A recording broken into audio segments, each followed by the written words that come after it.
Welcome, everybody, to another game of Squirrels Baseball. I am Aaron, and I am fresh off of just giving some blood to check my diabetes, my yearly physical. So, that means I didn't eat for a long time this morning, and I've got at least 3 vials of blood out of me. So if I seem a little out of it today, that's probably why. But we're going to try to get through this. Playing the series finale here in Arizona. We did win the first 2 games. Ooh, that's a trade. Get to that in just a second.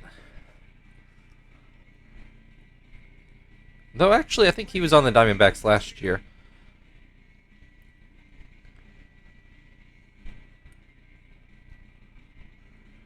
So starting today for Arizona is Voiles. And you'll note he has the orange line, so you know he's a created player. I am fairly sure I created him for the second season. Or no, I think actually he was an original, same as... Okay,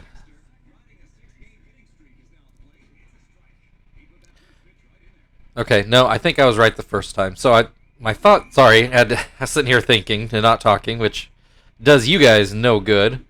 As Kester pops up to short. So I was thinking Voiles was made for the original Portland Orcas, which, if you're not familiar, when I made the MLB expansion, it had to be 2 teams, so the Portland Orcas were the other team that came in with us. As Marvin gets a base hit, badly needed for him. So the Portland Orcas were made up of all the free agent players that just come with PowerPros 2008. But there were 3 slots. They were 3 players short, all pitchers. So I think I made them a closer and 2 starters. I think that's how that worked out. And I was thinking Voiles is one of those, but I think I actually made him in the second season now that I think about it more. When I tried to basically make the Portland Orcas an American League version of us with the whole roster of created players, just to see how they did compared to us. But then it turns out, well, I was too late for that idea. So I could add players to our season here, but I couldn't necessarily assign them a team other than our own, which obviously didn't want to do that.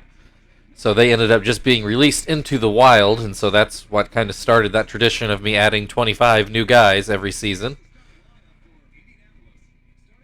Which I think I'm only going to do for the 7 seasons for a couple reasons. One, that's the limit for a custom league, so that would give me 6 teams besides the Squirrels to use in a custom league to make another series like this. I'll probably make as a bit of an addendum once this is all done.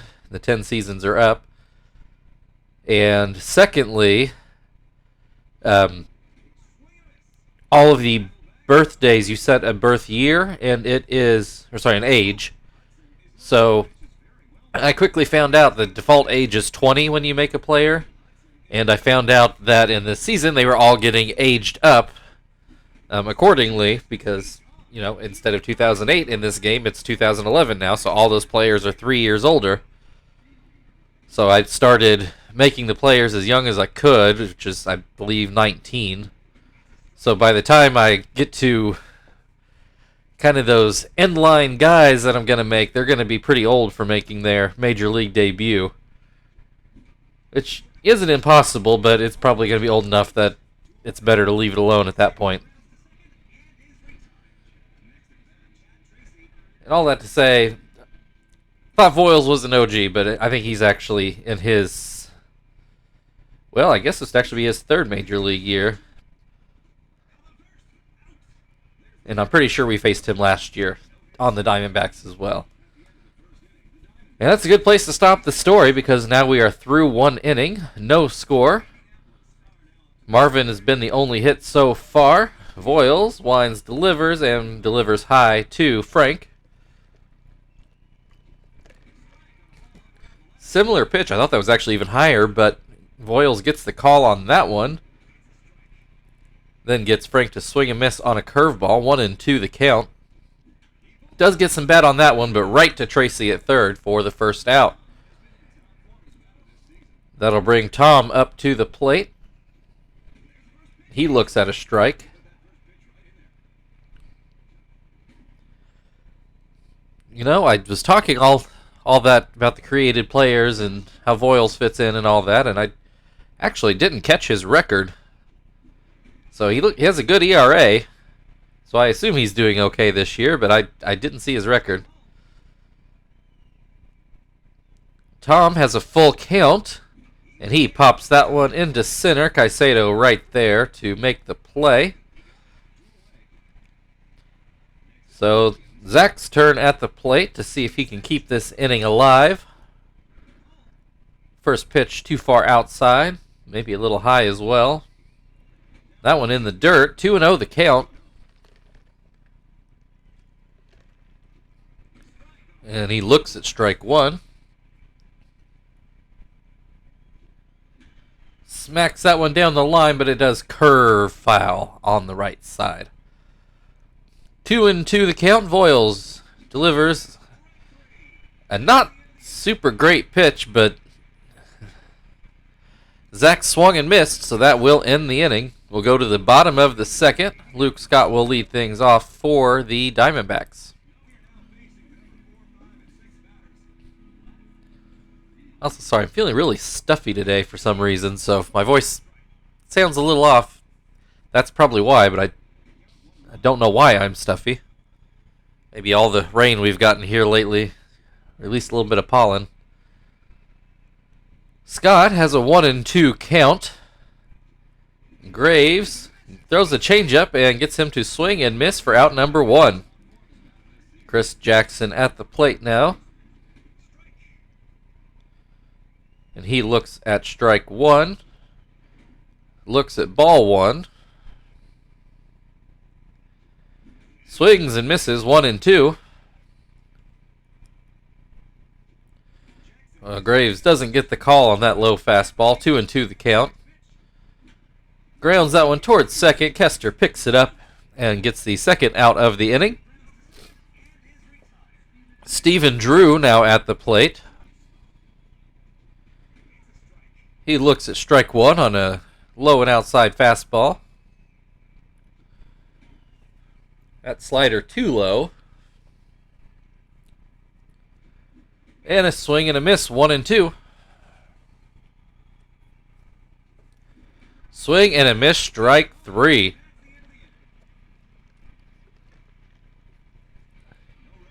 We've played 2 innings. Marvin still has the only hit, and nobody has scored yet. Joey is going to lead things off in the third.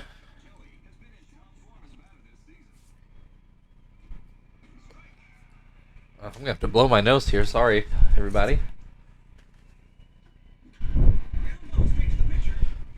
Voiles knocks that down and able to get the out at first. Joey, not a bad hit, but Voiles got enough of a glove on it.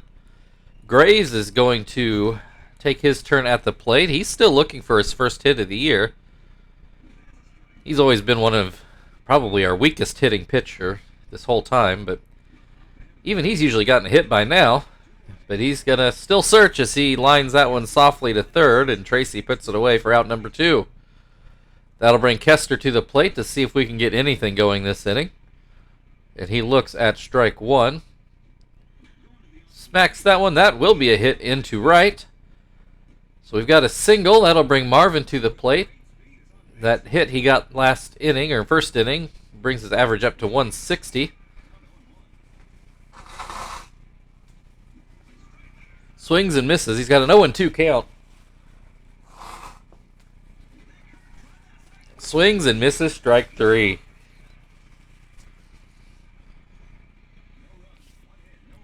So we go to the bottom of the third. Still no score. Chris Snyder will lead things off for the Diamondbacks.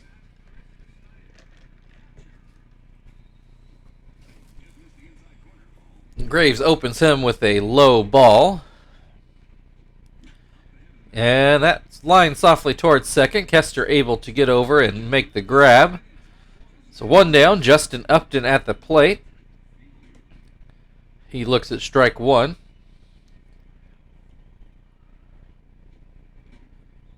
Does not get the call on that fastball. 1-1 the count. Swing and a miss, 1-2. Graves goes back to the fastball, too far inside, 2-2. Fastball again, Upton grounds to Joey, who picks it up and gets out number 2. And now it's Voiles' turn at the plate. Voiles has a 222 average. Pretty respectable for a pitcher. Don't know how many at-bats that's on, but, still. I'm sure Graves wishes he could say that. He grounds out to shortstop. Joey picks it up, gets it over, and that will end the third.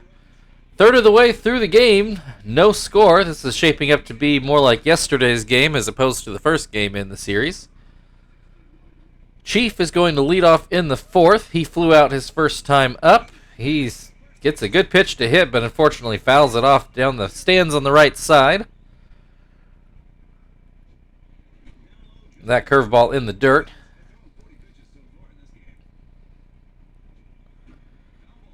Fouls that one away, 1-2 the count.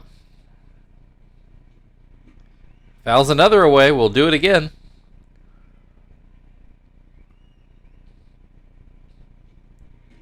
And that one too far outside, Chief lets it go. Swings and misses, strike 3. Terry now at the plate. He struck out his first time up and swings and misses here.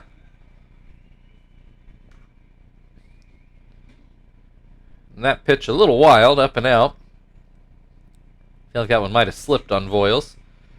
Gets the call on a sinker, 1-2 the count. And gets the call on that curveball, strike 3. Frank at the plate now. He's been hot lately. Though he was retired his first time up, and that one I think he's going to put into the seats.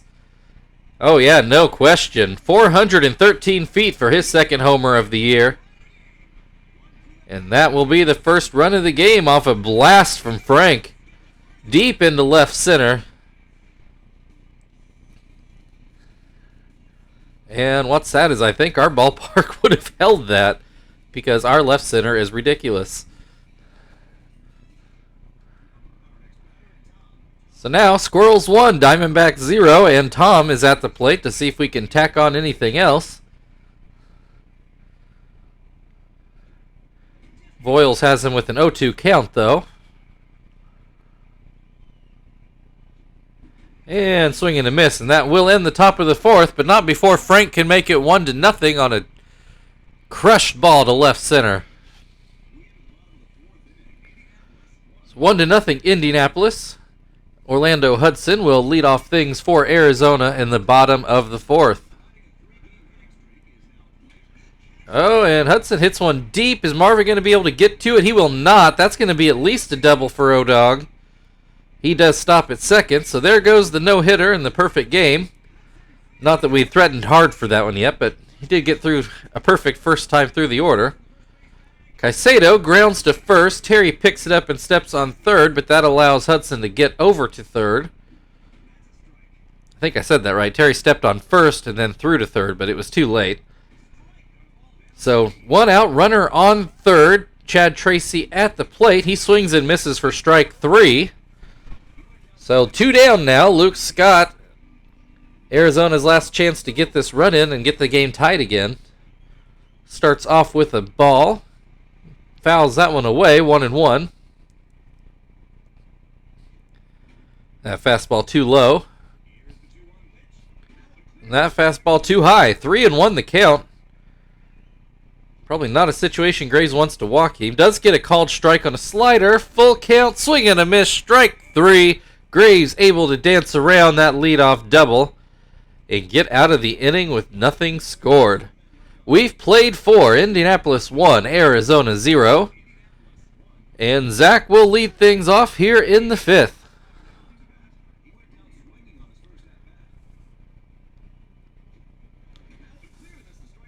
That pitch too far outside. Fouls that one away, straight back to the screen. Oh, Zach gets a hold of one. It's not going to be a home run, but it is going to one-hop center field wall. That'll be a double for Zach. He's been pretty hot here lately as well. Leadoff double. We'll see if Voiles can do what Graves just did. Joey takes strike one. Swings and misses. 0-2. Swing and miss, strike three. Big strikeout for Voiles there. That's going to bring up the pitcher's spot. Will Graves bunt him over? Doesn't look like it. Looks at strike one right down the middle. Now he's showing bunt. And he does get the bunt down. That does move Zach over. Oh. For some reason, they threw to third, even though Zach was already there. I don't know what. I think that was Chad Tracy that fielded that ball. No idea on the decision-making there. I'm sure it's going to go down as a fielder's choice. And that one will also go down to a fielder's choice. Ground ball at the middle. Drew able to field it, but he goes home with it to stop the run. So nobody out on that play. Bases loaded. Did save the run, at least for now. Brings Marvin to the plate. And he strikes out. So Voiles really dancing around a lot of trouble here. He's on the verge of getting out of it. He's going to have to get by Chief to successfully get out of here somewhat clean. Has him at an 0-2 count, though. And Chief grounds that to short. Drew gets that over to first, and yeah, Voiles does get out of the inning without a run. Kind of just a bizarre defensive inning there for Arizona, but they don't end up giving up any runs. So Graves back out there now to deal with Chris Jackson here in the bottom of the fifth. And he swings and misses at the first pitch. Grounds that one to second. Kester picks it up, throws it over to get out number one. Stephen Drew at the plate now. He may be, possibly with his throw to home, might be the one that kept that inning clean. I don't know if he would have been able to turn that double play or not. Has a 1-2 count at the moment after that swing and a miss. Slider grounded towards second. Kester picks it up and throws it over for out number two. Chris Snyder at the plate to try to keep the inning alive. He swings and misses at a curveball. Swings and misses at a fastball. 0-2. Fouls that one away. Pops up a changeup. Tom's going to run out in front of the plate and grab it to end the fifth inning. Squirrels 1, Diamondbacks 0. We move into the sixth inning. Terry will lead things off for the Squirrels.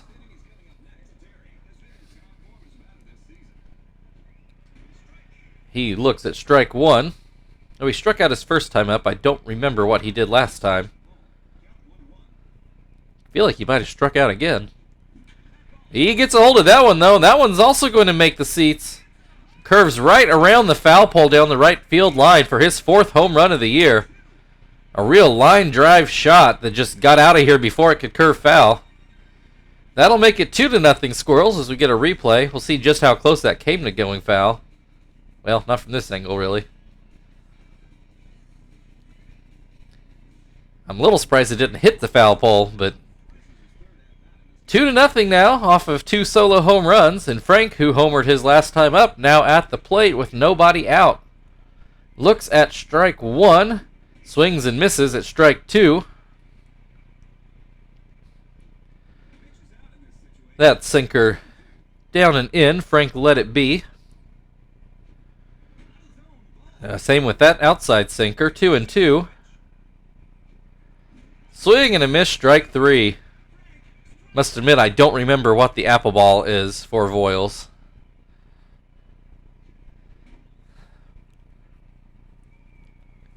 Tom at the plate now. He looks at ball one and then looks at strike one. Borderline pitch there, but Voiles gets the call. Better pitch there on strike two. Tom still lays off. 1-2 2 the count. Tom puts a charge into it. That's going to one-hop the center field wall for a double. So Voyle seems like he's being figured out here. Giving up 2 home runs and 2 deep doubles, all in the last couple innings.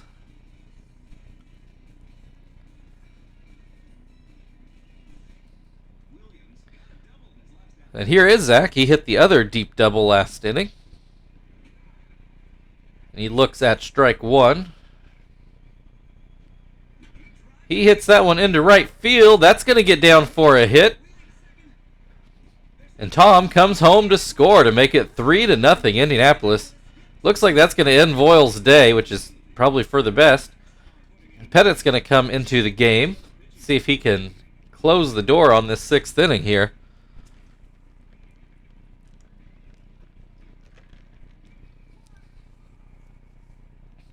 Joey at the plate, still only 1 out. And a runner on first. He looks at ball 1 from Pettit. Looks at ball 2 from Pettit. Both pitches in the dirt. Finally gets one high up and in there for a strike.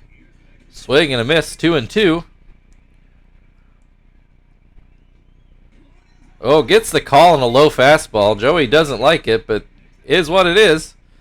Graves now up. We do want him to pitch in the 6th, so he is going to see what he can do in this inning. Has an 0-2 count.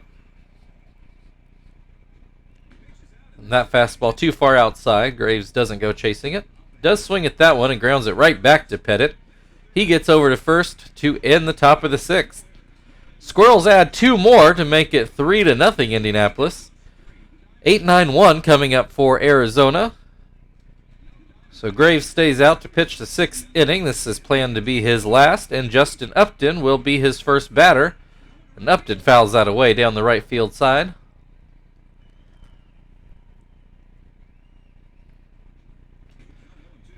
Looks at strike 2. Grounds that one up the middle.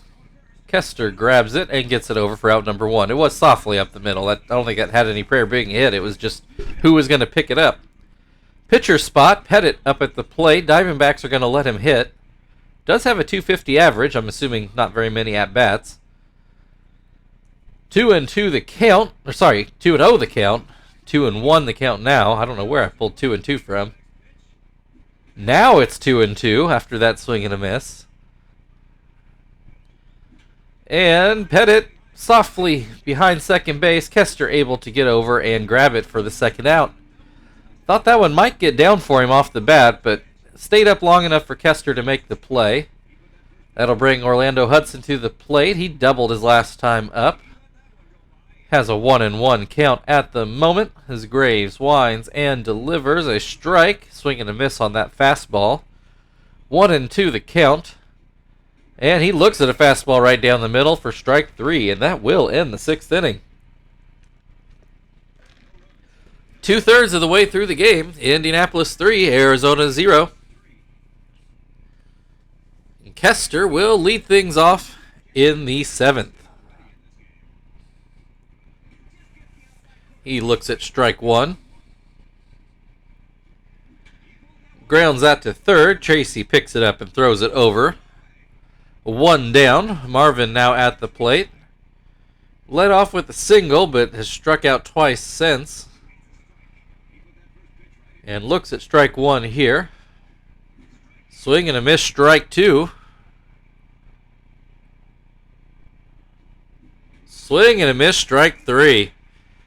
The day started so promising for him, but now 3 strikeouts for Marvin. Chief will come to the plate. He's not gotten a hit today. That's out of character for him. Fouls that one away. He has an 0-2 count.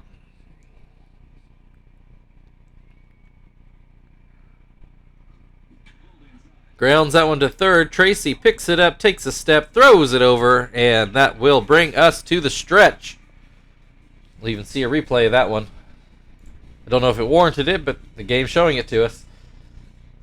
So, Squirrels 3, Diamondback 0. It's stretch time in the desert. Be back in just a moment.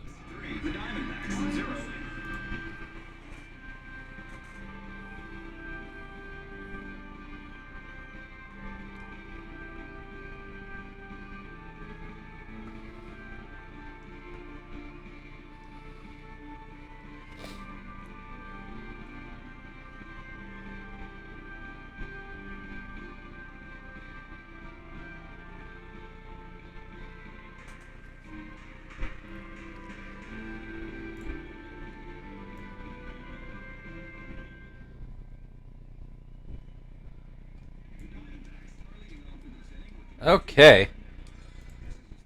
Into the bottom of the 7th, it's time for Jones to take his turn behind Graves, as we usually do. Chief made that last out, so Sweeney's going to take over at third. Which I think Sweeney would be a starter on most teams, so there's absolutely no problem letting him come into the game. In fact, if you're new here, when we play American League teams, Sweeney does come in to play third and Chief DHs. So Jones into the game to pitch. Caicedo at the plate. He looks at a fastball for a strike. Swings and misses at a breaking ball. 0-2. Fouls off that breaking ball. We'll do it again. Jones doing what he does and just throwing hard, but that one too high. That time he gets him to swing and miss at a high fastball. 1 down. Chad Tracy at the plate now. So Jones not at his peak position, but I'm sure after showing Graves, even Jones' worst stuff is looking like flamethrower compared to what Graves throws up there.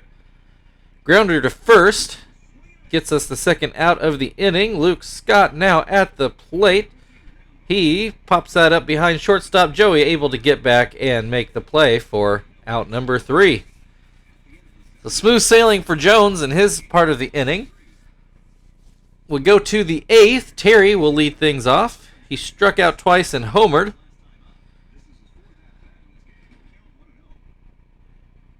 And Pettit starts him off with a ball. That one through the middle for a base hit. So leadoff single for Terry. Frank, who's also homer today, now at the plate. He fouls the first pitch away. Looks at strike 2. Fouls away the next pitch. We'll do it again. Swings and misses, strike 3. 1 down now. Tom up to bat. He doubled to deep center last time up. Looks at that curveball outside. That curveball over for a strike. 1-1 the count. Swing and a miss. 1-2.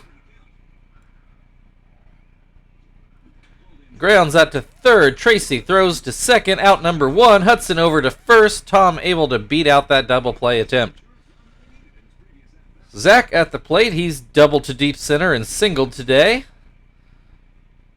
Made a couple outs before all that. Has an 0-2 count at the moment. Looks at strike 3, and that will end the 8th, which means it's time for Hermida to come in for a little bit of a cushy setup job.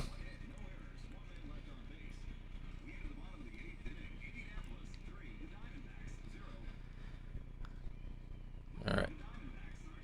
Well, Diamondbacks are going to pinch hit Freddie Sanchez instead of Chris Jackson. That move doesn't make any sense to me. But we'll see if they change their mind once we put in Hermida. Probably shouldn't, but you never know with this game. It's also going to bring Quentin in to play right.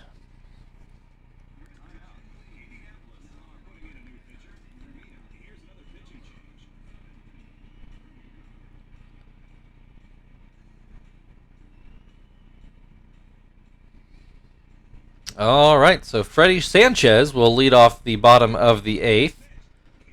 And Hermida starts him off with a strike on a curveball and then puts a fastball in the dirt. Sanchez didn't swing at either pitch. Didn't swing at that fastball either, but it was called for a strike. In this one, he pops up. It looks like, Marvin's going to come in, and he will make the catch. Ball stayed up in the air for quite some time. So 1 down. Stephen Drew now at the plate. He takes strike 1. Swing and a miss, strike 2. Swing and a miss, strike 3. Chris Snyder now at the plate. 2 down, nobody on. Hermida firing away. Doesn't get the call on that high fastball. That curveball fouled down the left field stands. 1-1. Fouled straight back, 1-2. And swings and misses on a fastball, and that will end the inning. Pretty dominant showing by Hermida there. We'll move into the 9th inning. Joey will lead things off for the Squirrels. Score still 3-0 in favor of the Squirrels. Freddie Sanchez goes out of the game, and Golf will come in. Seems like if you're going to pinch hit, you probably should have just gone to Golf to start with, but for some reason, the Diamondbacks just really like Freddie Sanchez. Joey has a 1-1 count to start this at bat. And looks at strike 2. Grounds that one to second. Hudson picks it up and gets it over for the first out of the inning. Sweeney will have his first at bat of the game. And he looks at strike 1 on a curve. And that fastball down and out. Ooh, looks at a fastball down the middle. Don't know how much better of a pitch he's going to get to hit than that. Fouls that one away. 1-2 the count still. And he does get a hold of that one. That's going to get into the gap in left center and roll all the way to the wall. So double for Sweeney to lead off, or not lead off the inning. He was the second batter. Joey led off the inning with an out. So 1 out double for Sweeney, which will bring Kester to the plate.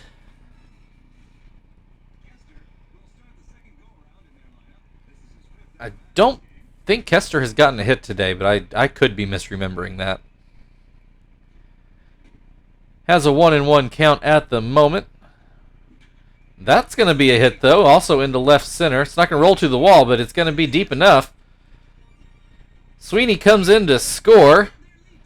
Kester thought about second base, but decided to hold up and stay at first. So a run in, still only 1 out. Runner on first.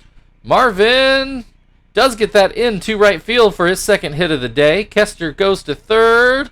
Oh, gets thrown out trying to get around the corner there. So 2 down now, runner on first. Quentin takes his first at bat of the game, and he pops it up to Stephen Drew on the first pitch.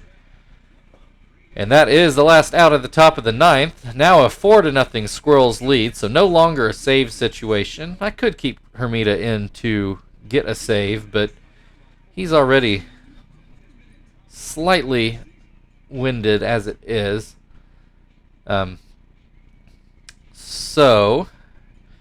See, Gonzalez should have pitched yesterday and didn't because the game was still 0-0 at the time. So we'll let him try to mop things up today. See if he can get the taste of his last outing out of his mouth. For those of you who don't remember, last time Gonzalez pitched, I tried to stretch him into 3 innings. In the 3rd inning, only 1 run scored, so that was enough to lose the game, but it could have been much worse than it was. So put that loss on me, and hopefully Gonzalez bounces back here with a 1-inning mop-up job. Dealing with Justin Upton, he has a 2-2 count on him. Throws that splitter and gets it by him for strike 3. Pitcher spot up. Diamondbacks are going to turn to Denham. I believe he pinch hit yesterday or 2 days ago and stayed in the game to catch. I don't remember what he did at the plate, though. He grounds that one to second in this at-bat, and Kester gets it over for the second out. Up to Orlando Hudson, now batting left-handed to try to keep this game alive. He looks at strike 1. Grounds that one foul down the first base line. 0-2. That one will go right over the bag, but Terry is able to get to it, pick it up, and step on the bag for the last out of the inning. And that is the game. Indianapolis Squirrels 4, Arizona Diamondbacks 0. That's a sweep. If I remember the scores right, it was 6-1, 1-0, and now 4-0. So look at Frank's home run, and now I'm sure Terry's. It did. It curved right around the foul pole. That was a very nice line drive.